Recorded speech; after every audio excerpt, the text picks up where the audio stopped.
Halo sob, ketemu lagi sama Mimin di berita terkini MotoGP. Oke sob, sampai saat ini beritanya masih tentang bagaimana Marc Marquez akhirnya memecahkan kebuntuan soal 1000 hari tanpa kemenangannya. Memang bisa dibilang itu momentum yang luar biasa karena akhirnya Marc Marquez bisa juara lagi.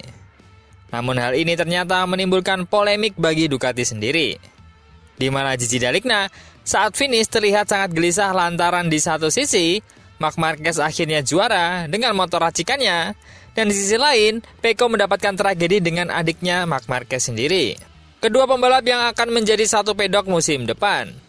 Nah, itukah gambaran sulitnya manajemen kedua pembalap Ducati di musim depan karena memiliki dua jagoan sekaligus? Haruskah memasang wajah happy ketika Marc Marquez juara dan Pecco crash, dan begitu juga sebaliknya? Namun, beritanya tak hanya itu sob. Ada pabrikan-pabrikan lain yang juga memiliki kejutannya masing-masing. Ada Honda dan Yamaha yang memiliki sisi baik dan sisi buruk dalam balapan kemarin, dan yang akan dibawa ke balapan Misano minggu nanti. Apa aja? Kita bahas. Oke, kita dari sisi kontingen Jepang dulu. Yamaha bak roller coaster kemarin di balapan Aragon.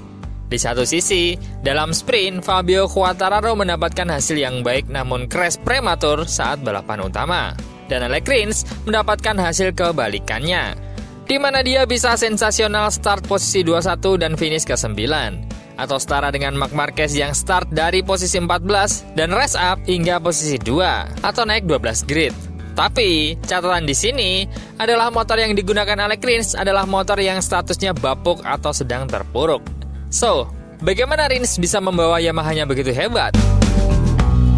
Alex Rins tampil tak terduga di Grand Prix Aragon. Sejak awal balapan, Rins mampu bangkit dengan cepat mengungguli para pesaingnya hingga naik ke posisi ke-14. Padahal banyak pembalap lain yang kesulitan balapan di sirkuit ini. Usai menciptakan celah dengan pembalap di belakangnya, dia dengan sabar menutup jarak 2,2 detik untuk mengejar dan melewati Alex Espargaro dan juga Takaki Nakagami di lap penutup.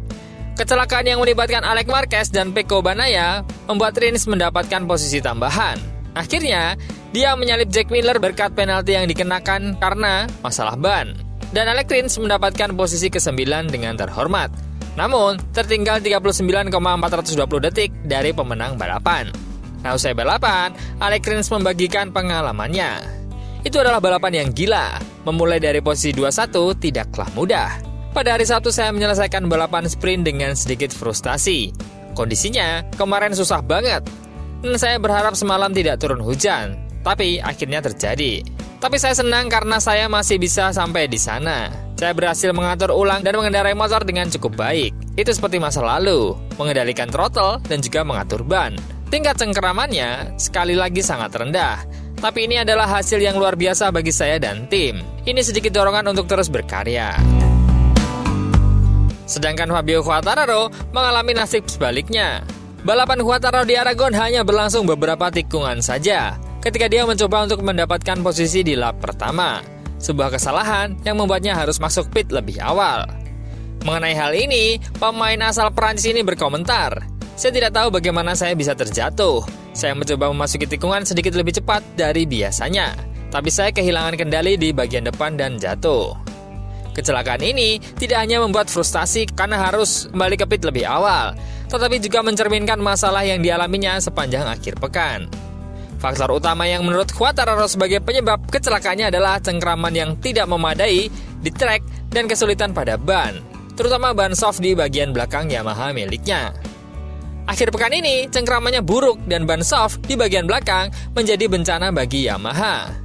Sayangnya, saya mencari batasnya, dan akhirnya yang terjadi, terjadilah. Massimo Meregali, direktur tim balap pabrik Yamaha, memberikan penilaian pahit manis tentang performanya di Grand Prix MotoGP akhir pekan lalu. Hari yang campur aduk bagi kami. Mari kita mulai dengan hal-hal positif. Alex telah bekerja keras meskipun mengalami kemunduran musim ini terkait cedera. Dia menikmati kemajuan yang layak, dan sekarang kami ingin melanjutkan tren ini. Mengenai Fabio, Meregali menyesalkan hasil balapannya. Fabio mengalami kecelakaan, tetapi untungnya dia baik-baik saja. Sayang sekali karena dia mengejar pembalap di depannya. Jadi kami pikir dia bisa mendapatkan hasil yang bagus lagi. Tetapi itulah balapan. Dan mari kali optimis, beruntung kami punya kesempatan lagi minggu ini di GP San Marino. Di balik dengan roller coasternya Yamaha, ada kabar baik nih di Yamaha. Kabar terkini menyebutkan David Munoz akan berperan sebagai kepala kru Yamaha di box Arek Rins. Munoz saat ini bekerja dengan Fabio Di Gia, yang sebelumnya pernah bekerja dengan Franco Carchedi sebelum pindah ke Gresini bersama Marc Marquez. Selain Munoz, Claudio Rainato, teknisi elektronik Di Gia, saat ini juga akan pindah ke Yamaha namun di bawah naungan Pramac. Tim yang jelas akan sangat berbeda dengan saat ini, mengingat Pramac akan bergabung dengan Yamaha. Sebelumnya, Pramac akan kehilangan Davide Romagnoli yang akan menemani Jorge Martin dalam petualangannya di Aprilia. Tapi tentu, ini memperkuat sisi Ducati yang dibawa ke Yamaha. Dan juga, pengumuman mengikuti tentang pengganti Lin Jarvis. Yamaha telah memilih Paolo Pavesio untuk menggantikan Lin Jarvis sebagai kepala program MotoGP pada tahun 2025. Pabrikan Jepang itu diperkirakan akan mengumumkannya pengangkatan Pavesio sebagai direktur pelaksana Yamaha MotoGP Racing di Misano minggu depan. Pavesio akan mengelola transisi yang sedang berlangsung di Yamaha dan hubungan dengan tim satelit baru Pramac, yang akan mengumumkan penandatanganan Miguel Oliveira dan juga Jack Miller dalam beberapa minggu ke depan. Yamaha mengubah status tim satelitnya yang biasanya adalah tim junior kini menjadi laboratorium tim. Hal itu untuk mempercepat pengembangan M1, sehingga membenarkan pilihan untuk mempekerjakan pembalap berpengalaman. Yamaha juga telah berupaya memperkuat tim pengujinya dengan bermaksud merekrut pembalap Tech 3 Augusto Fernandez untuk tambahan tim penguji. Lin Jarvis mulai menyelesaikan beberapa tugas utama untuk menempatkan merek Jepang itu di jalur yang tepat untuk masa depan sebelum transisi. Setelah meyakinkan Fabio Quartararo untuk menandatangani kontrak baru, prioritasnya adalah mendatangkan tim satelit yang akhirnya datang dari tim Pramac. Dia juga telah merekrut insinyur dan teknisi senior, termasuk pesaingnya dari merek Italia. Dengan selesainya tugas-tugas itu, kini Lin Jarvis dapat pensiun sebagai eksekutif puncak Yamaha pada usia 66 tahun. Nah, dengan semua pergerakan itu, semoga Yamaha bisa mendapatkan hasil yang lebih baik musim depan. Sedangkan dari garasi Honda mendapatkan hasil yang penuh kejutan, di mana Johann Zarco adalah satu-satunya pembalap dari kontingen Jepang yang berhasil menembus kualifikasi 2 sejauh ini. Harapannya, hasil ini bukan karena sirkuit yang licin, namun memang karena kemajuan Honda yang membuatnya semakin kencang. Tapi hal ini menjadi anti klimaks ketika Zarco tak dapat berbuat banyak saat race hari Minggu. Setelah awal akhir pekan yang sangat baik, 2 balapan Johann Zarco di Aragon tidak membuahkan hasil.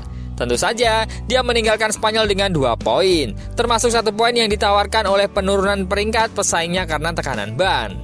Namun, terkait posisinya di akhir Jumat, dibuktikan dengan hasil kualifikasinya. Zarco mengungkapkan kekecewaannya di penghujung Grand Prix hari Minggu. Setidaknya, awal yang sukses ini mampu memberinya sedikit kepercayaan diri dan memberinya sedikit harapan. Johann Zarco tidak melakukan selebrasi setelah menjalani balapan yang sulit dan finish di posisi ke-14. Dan dia mengatakan, tentu saja mengecewakan. Akan menyenangkan untuk tetap berada di grup yang bagus dan memiliki semacam kesinambungan. Saya tidak bisa bertarung dengan yang lain, jadi saya mencoba mengimbanginya dengan late break. Tapi, saya membuat banyak kesalahan dan kehilangan posisi. Itu tidak mudah. Untungnya, kali ini ada sesuatu yang perlu dipertahankan. Latihannya sangat bagus, dan untuk pertama kalinya musim ini, Honda langsung berada di Q2. Satu-satunya hal yang baik adalah kami menyelesaikan situasi ini pada hari Jumat. Dia mengaku sangat puas dengan mesin baru ini, yang memungkinkan penggunaan ban lebih baik. Kami telah membuka kunci kecepatan. Kami bisa memanfaatkan ban dengan lebih baik. Saya sangat senang dengan hal itu, dan itulah mengapa saya pikir kami bisa melakukannya lagi di balapan-balapan lain. Wow, kali ini Honda menyalip jauh Yamaha dengan hasil yang mengejutkan. Mesin barunya berhasil membuahkan hasil. Jadi penasaran nih dengan balapan Honda di Misano nanti. Nah, sebenarnya nih, ada ancaman nyata bagi Ducati setelah adanya tragedi kemarin. Dan Dalikna nampak tak senang meskipun Marc Marquez akhirnya menjadi juara. Apakah karena akan sulit untuk mengatur 2 pembalap dengan status juara di satu pedok yang sama? Kita bahas esok hari.